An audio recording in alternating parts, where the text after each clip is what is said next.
Hi everyone, this is Pianistprogrammer here once again, and you can see from my expression, from my facial expression, that I'm so excited to be on your screen because we just clocked 1,000 subscribers. Yeah, we just clocked 1,000 subscribers, and that would not be possible without you guys watching my videos. So thank you very much for all of you that have subscribed. And for those of you that have not subscribed, please just gently hit that subscribe button. Don't do so much, don't smash it, just hit it, that red button you see there, and the bell beside it. It's the notification button. It will give you notification when I post a new video. Yeah, so what do we have for today? Story time. Today is story time. And in my last video, while I was trying to revive the channel and talk about how there will be new lines of discussion and all that, I did say that I'll be sharing stories on this channel as well, talking about education, scholarship opportunities, and of course not leaving out the music aspect of Pianistprogrammer, because that's all I'm about. So today I'm going to tell you guys a very cool story, and it's about how I got scholarship to study for my master's degree in China. And while I'm doing that, I also promised in that last video that you get to know me. So I made a post in the week, and I did say that people should drop their comments, their questions, or anything that they would like to ask me when we hit 1,000 subscribers.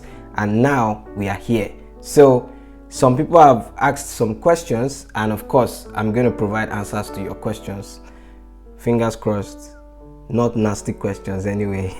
Okay, so first of all, let's talk about how I got scholarship to China, and then I will answer your question thereafter. Okay, so let's start.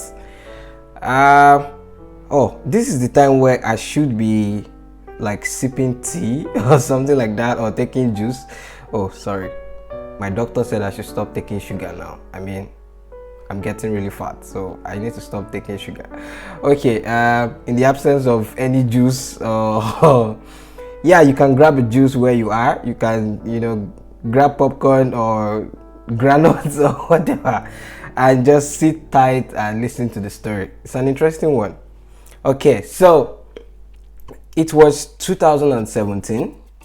2017, I finished what we call NYC in Nigeria. For those of you that are Nigerians watching this video, you know what the NYC is. For those of you that are not Nigerians, it's a national volunteering program that we serve our nation for a period of 1 year after your studies in the university. So after NYC, I started working for a company somewhere in Lagos on the island, and then as a software developer, a front-end developer.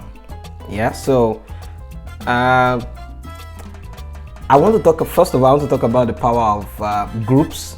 I know this part is not like really emphasized in our communities. Like, we don't really see the power of groups, but there's so much power in groups. So I belong to so many groups on platforms, especially on WhatsApp, which I believe a lot of you also belong to. Now, while I was just scrolling through a particular group, I saw this post that talked about this scholarship, and this scholarship was the PTDF Nigerian scholarship. Now, the PTDF Nigerian scholarship is divided into two. You have the local scholarship scheme, and you have the overseas scholarship scheme. The local scholarship scheme just deals with scholarship within Nigeria, and if you maybe are attending any private school or public school, if you apply, then they fund you for the period of your education in Nigeria alone. Okay, but the overseas scholarship scheme is the one that involves scholarship in abroad, what we call abroad, right? Yeah, and PTDF sponsors scholars to places like Malaysia, to China, to UK, to France, and I think they've done Brazil. I'm not so sure.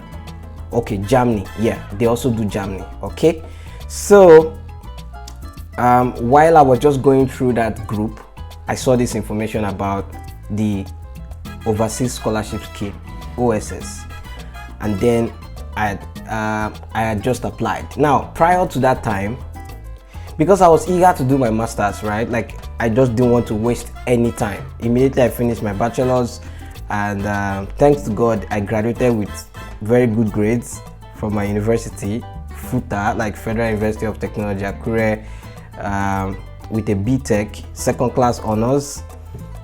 Being the best graduating student of the department, I wanted to do my master's like really quickly, like immediately. So I applied for master's in Unilag. In fact, three of us applied. I have my close friends, Matthews, like the two Matthews. So we applied for, this story is really funny. So we applied for master's in Unilag, which is University of Lagos. Because I had a lot of friends in Unilag, and they were always, in fact, before I got into FUTA, they were always telling me, Jerry, apply for Unilag, apply to Unilag and all that. I mean, you stay in Lagos, you were born in Lagos, why are you going out, and all that. So I said, okay, no problem, masters, we'll try Unilag. So we did, and there was some kind of entrance examination that required coding, and the language I chose to write the exam on was C#, but the IDE I was used to was Visual Studio. I think Visual Studio, this was 2017, so Visual Studio like 2016 or thereabout, or 2012, I can't remember precisely now, which I had like a lot of IntelliSense. I had robustness in terms of code suggestion and stuff like that. Yeah, but then I was given this IDE like 2008, way back, and I was not used to this IDE, so I just tried my best to write a few codes to solve the problem, and eventually I was not able to finish up before the time went out. So because of that, I couldn't get into Unilag for my master's program, and my two other friends got in. They got in. Yeah, congratulations to them. I was so happy, like so excited, though I was not happy for my own, but I was excited for them because I encouraged them to do this master's because they didn't want to do it. So I went back home and I told my parents that I didn't qualify for the master's program. I missed out on the entry exam and all that. I remember my dad said, it is well, God will make a way and all that. I just told him, I said, Dad, the fact that I missed out on this exam, I think God is telling me that I should not do my master's in Nigeria. He said, okay, the will of God be done. I said, okay, amen. And I left. And just shortly after that time was when I got this notification on one of the WhatsApp groups I belong to. And I just applied casually. In fact, I was not serious about it. I just applied casually. Submitted all the credentials I needed to submit, and it was pretty easy to submit. I mean, they requested for a statement of purpose, which I know how to write very, very well. Like when it comes to all those essays about scholarship, statement of purpose, motivational letters, I know how to write them very well because I've been practicing and practicing. I get a lot of templates online, I look through them, I rewrite and a lot of stuff. So I had my own templates that I used for different applications. So it was easy. I just put up something together and I submitted it, like I said, casually. Then in like 2 weeks I got this notification and it says, congratulations, you have advanced to the next stage. I'm like, whoa, next stage, okay, that's some good news. Yeah. And I chose China for a good reason, because amidst all the countries that PTDF was offering, like I said, they offered France, they offered Germany, they offered Malaysia, and there was UK. something within me just did not go with all those other countries. I don't know why. I just don't know why, but something within me did not go with those countries, and I just wanted to go to China. Because I know that technology in China is huge, it's crazy. I mean, that's the emerging world of technology. They are the producers of the world for sure, no doubt about that. And I knew that I will be exposed when it comes to seeing technology for what it was or for what it is. So I chose China, and then I went to China. Okay, so I chose China, and then I got this notification that I was selected for the interview stage. Okay, and I was asked to pick a place. The closest place to me was Ibadan, which is in the southwest. I was in Lagos, so I just went to Ibadan for the interview, and luckily I passed the interview, because of course if I did not pass, I will not get the scholarship. But then it was a bit of drama on that interview day as well, because I was coming from work. Like, Lagos to Ibadan is just about 2.5 hours thereabouts. So I left work and I quickly rushed to Ibadan. And when I got there, because as a developer, this is the way I always dressed, like polo, jeans, my boots, and then I got off to work and all that. So you know how developers dress, right? And then when I was going for this interview, I just wore a shirt and a pants, trousers, and my shoe, and I left. So when I got there, I met a lot of people,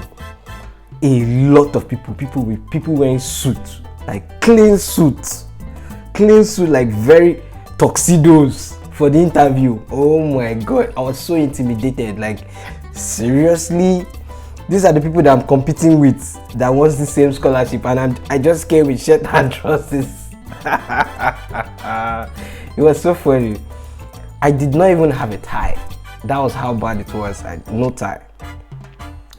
So I quickly went into University of Ibadan, UI. I met a friend. He said, please just lend me a tie. So yeah, the interview was right inside the University of Ibadan, like in one of their PTDF. PTDF has like a partnership with the University of Ibadan. So one of those petroleum, I think Department of Petroleum Resources or something like that. So I just borrowed the tie and I went in for the interview. So it was just my shirt, my trousers, and the borrowed tie and my shoe. I went in, and the interview was really interesting, because the interviewer was, it did not feel like an interview. It felt like discussion, like we were discussing, because there were a couple of them. I think they're all doctors, I think. A doctor woman and 3 other doctors, I think 1 professor also, men. Yeah, so they were asking me questions and I was answering, and they were just discussing with me, how do you do this, how do you do that, and they were relating it to the course that I wanted to go and study, which was software engineering. So they were asking me a lot of stuff about software engineering practices, and luckily for me, I was able to answer all the questions. So it was not so long. They say, oh, thank you very much, Jeremiah, we'll get back to you. I had a paper to show for my publication that I had published, and this is one very important one, guys. In terms of scholarship, if you're looking for scholarships, let me just put this out there straight away, especially for masters or for PhD, you should have something like some kind of publication, even if it's one, even if it's an article, even if it's a book that you have written, something to just show for the fact that you can write, because the master's thesis would involve a lot of scientific writing and a lot of thinking, brainstorming and all that. So they want to be able to see that you have the ability to write, the ability to create something, to create some piece of writing in a way. So I had that to show, and I think that was what gave me the edge or the boost, because eventually it all came down to state selection. So I from Ekiti State competed with some other brainiacs and brilliant people, intelligent people from Ekiti State, and they will only pick 3. So So I was one of the 3 they picked, luckily and by the grace of God, because I know definitely that I probably did not merit that thing at all. One, I did not know anybody. I just applied because there's this notion, you know, in Nigeria, you have to know someone to get those kind of Nigerian scholarships. That is that huge.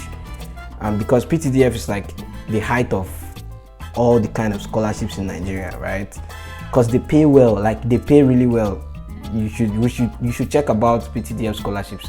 I will not be giving you figures on this video, but they pay really, really well, like per month in whatever countries you go, the countries that they support and that they send you to. So that was how I got this scholarship, and that was how I passed the interview, and then I went back home.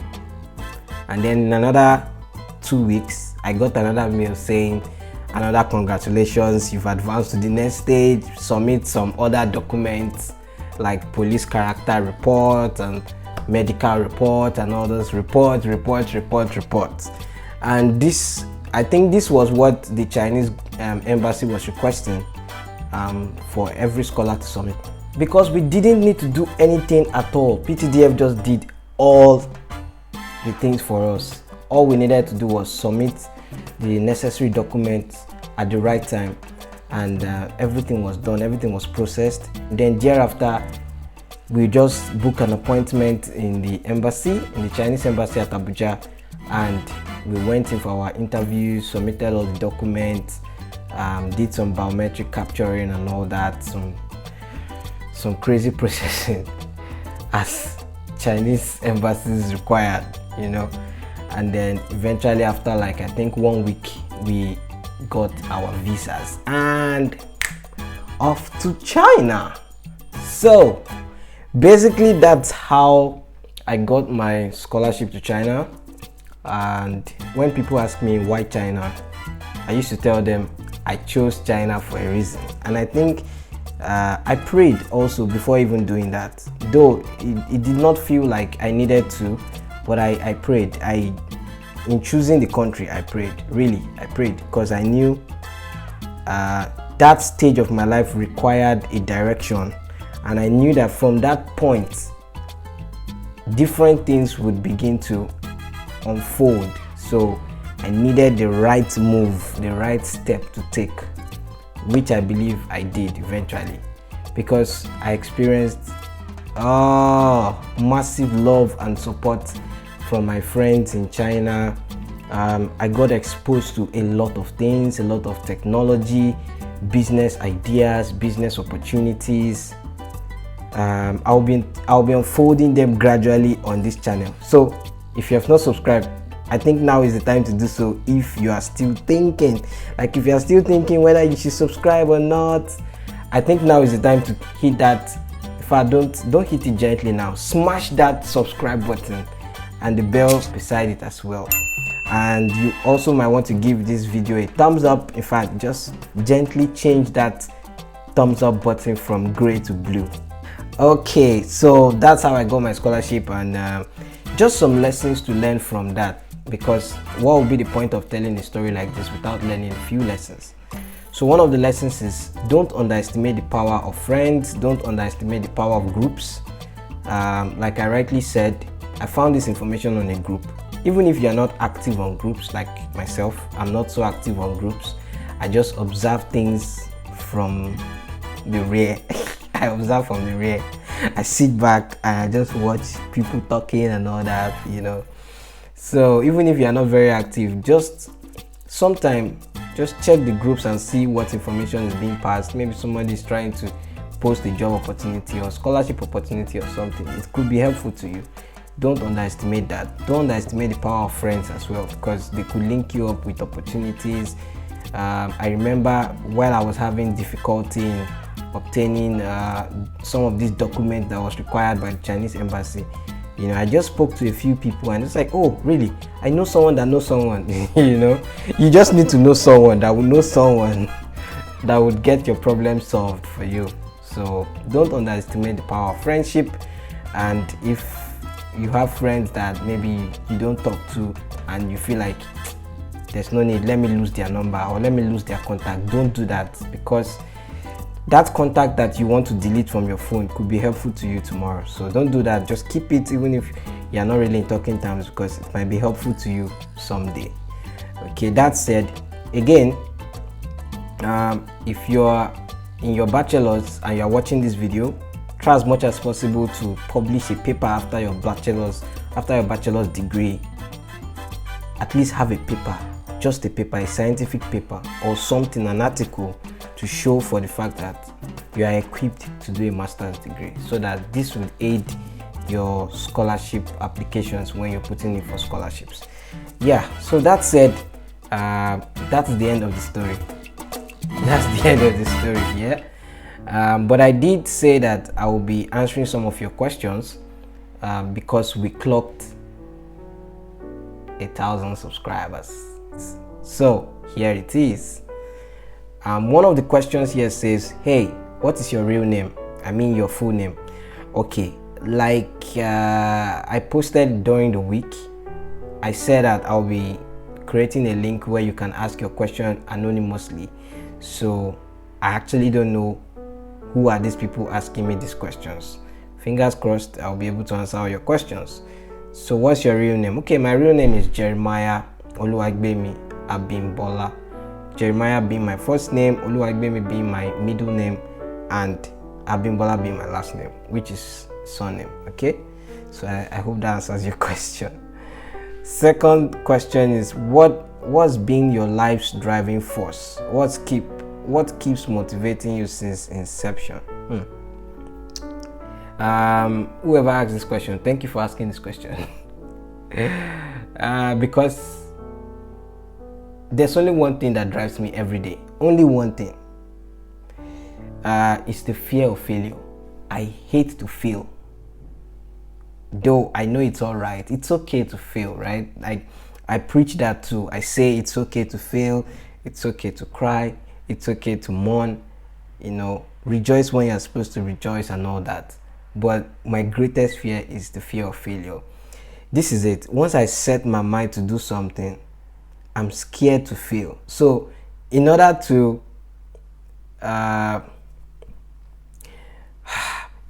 overcome that fear, I put in all my best. I give it all, like whatever it will take, I'll give it, so that I will not fail.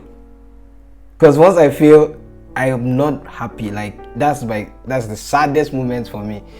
Though I know it's okay, because sometimes you will not be successful at everything, especially when you're not familiar with that subject matter or area or whatever, you know, something you are just getting to know. But at least you'll be sure that you tried, you gave it your all, you know, your spirit, soul, body, everything, you put all in. If you still fail, yeah, that's okay, but that's my fear. I'm so scared of failing. So instead of failing, I put in my all, everything I've got.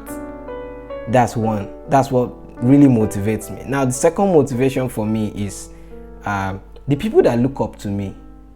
I'm scared of disappointing them, because I don't want people to point like accusing fingers saying you didn't do this, you didn't do that. I'm very emotional, so that could really break me. So instead of doing that, I try to not to please them, but try not to disappoint them. That's like, there's a difference between trying to please someone and disappointing someone. So I try not to disappoint them, because I know they look up to me. I know they trust me, especially my parents, my number one fans, my mom, my dad. They love me so much. You know, they've given me all it takes to be successful, and I don't want to let them down. So I put in my best. I do everything possible to make them proud, to make them happy, because they deserve it, right? They do. They've spent their life taking care of me, taking care of my siblings as well, and, you know, giving us all the best that they can afford to give us in their own capacity. And now it's the time to pay back. So why not, as a responsible child, right? So that's what I do. So that's what really drives me. Yeah, that's what really motivates me. Those two things every day, plus the fact that I have a conscience. I have a conscience. So if I wake up on a particular day, if I feel like I'm not doing so much, I don't feel good. because I have a conscience. I feel I should be doing something. I feel I should be productive. I feel like that day is another opportunity to become world class. And why am I not world class? What is stopping me from being world class? Nothing. I have everything at my disposal. I have the internet, I have powers, electricity, resources, people. Come on, I have everything and I'm not successful. No. Or I have everything and I shouldn't be successful. Nah, I don't have any reason not to. So because I also realize that there are some people that don't even have half the resources that I've got, and they are very successful. So what's my excuse? Nothing. So yeah, that's another motivation for me every day, because I've got a conscience that tells me you need to work hard, you need to do this, you need to do that. Yeah, so basically that's that. This person says copywriting, networking, Fiverr, freelance. I don't know what you mean. If that's a question, I've done Fiverr works before, I've done freelance work before, in fact so many, onto development and music transcripting to notes and all that. If that's what you're asking, copywriting, networking, I've done like multi-level marketing stuff before. I've done Ponzi schemes in which I'm not proud of, and I will never venture into such kind of things again in my life because I regretted doing things like that. So yeah, that's that. Then the next one is, what's your motivation? How do you get past the project that's giving you a hard time and you feel like it won't work out? What's your biggest push factor? Well, I think I've said that already. You guys are not even asking me like really personal questions. You're asking me about motivation, which is good. You want to know what motivates me, which is good. Anyway, I think I've said that already. My parents, fear of failure, and the fact that people look up to me. I don't want to disappoint them. That's it. So those are the questions I have. Thank you guys once again for helping me reach 1,000 subscribers. And if you have not subscribed, please do so right now, because more stuffs like this are coming. I'll be bringing you tips in this story. There are stories inside this story I just gave, because I just summarized this. This is not the full story. So I'll give you stories of how I got PhD scholarship as well, the things you need to look out for, and of course not forgetting the central theme of this channel, which is entirely on music. I'll be bringing you subsequent videos on music. Yeah, I made some really cool discoveries lately about the MacBook, the iPad, microphones and all that. Like, I would really want to show you that video or show you those things. So stick around for those videos and click on the notification button so that you get notified.